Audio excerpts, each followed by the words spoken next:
Grabe pala talaga nangyari ngayon sa politika, no? Marcos versus Duterte na talaga. Pero dyan sa Bulacan, nako, balita ko ang dami palang mga Duterte supporters dyan.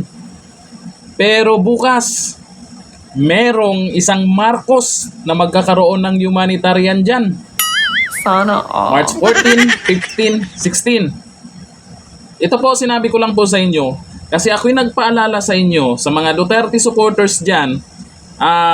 Pag lumabas po yung isang Marcos dyan, kung hindi nyo po kilala, siya po yung tumakbong senador, umatras, tapos ang sabi niya, susuportahan daw si Amy Marcos. Big sabihin niyan, suportado niya ang mga Marcos.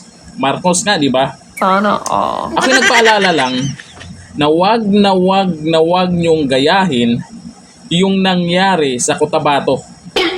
Yung may sumigaw doon na I love BBM. Huwag nyong gayahin po kung ano yung ginawa nyo doon sa taong sumigaw ng I love BBM. Sa mga nakapanood ng video na yon, medyo masilan po kasi tapos yung nangyari doon sa tao.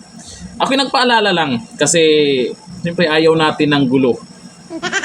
Ayaw natin na maabala si Francis Leo Marcos sa kanyang humanitarian. At balita ko, meron pang mga politiko na binanggit siya dyan. At meron pang party list na binanggit siya dyan.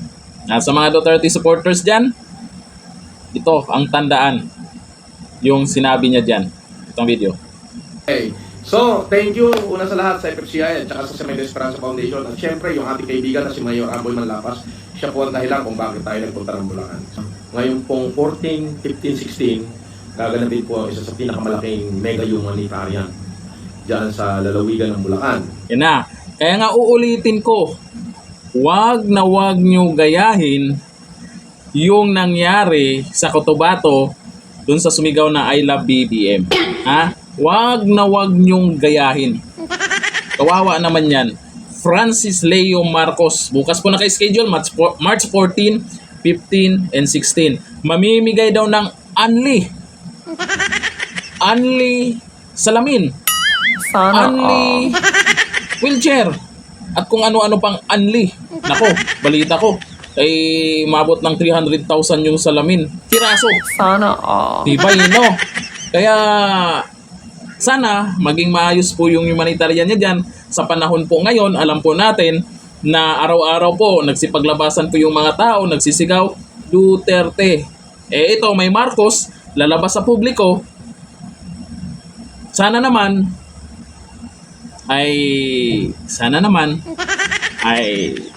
basta, yun na yun.